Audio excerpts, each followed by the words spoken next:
The United Nations warned Friday of a worsening famine amid conflict in Ethiopia's Tigray region. Officials gave the warning during a meeting of the UN Security Council, the first since the conflict erupted in the region 8 months ago.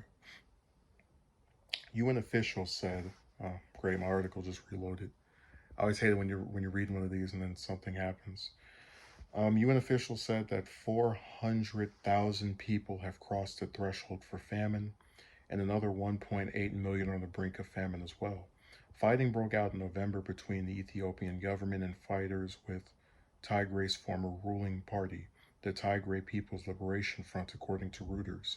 On Monday, the Ethiopian government declared a ceasefire in the region, but the rebels had not agreed to it.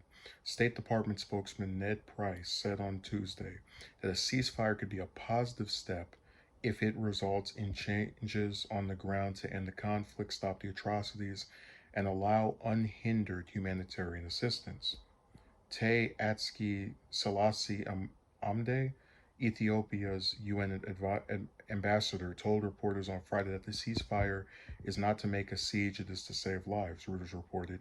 The UN says that about 1.7 million people have been displaced since the fighting, with 60,000 refugees crossing the border into Sudan.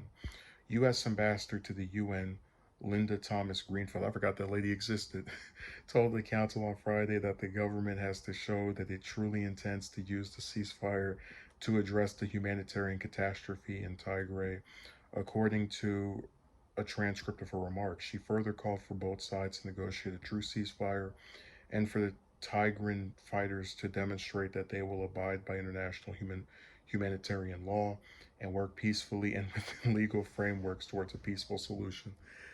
Man, it sucks every time I read something about human rights, humanitarian law, and it's by a U.S. official, and I remember our complacency, excuse me, in the humanitarian crisis in Yemen, where we were starving people to death and well, rather participating with Saudi Arabia as they were doing that. It's very ironic when you just consider, you know, we care so much about laws and that affect people's human rights. Yeah, not if it's. Well, I'm not even gonna say the two countries here. I already said in another video. I didn't even know this was going on, and that's one of the reasons I like The Hill so much, because a lot of times people think when they click on CNN or Fox, and we've been over this before, that they don't talk about a lot of these things unless they're trying to smear somebody.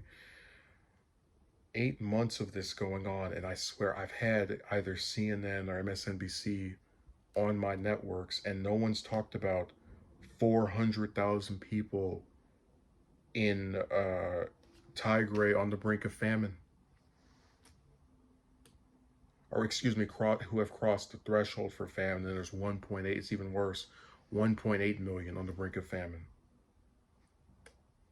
It really lets you know that we just in general do not care about people's lives. Like, like when we bomb places, we don't care how many people get blown to pieces, as collateral damage. When there's some disease that's going around ravaging and destroying, whole thousands of people, it's whatever. These stories really can just make you depressed with humanity, and it's not really people in general.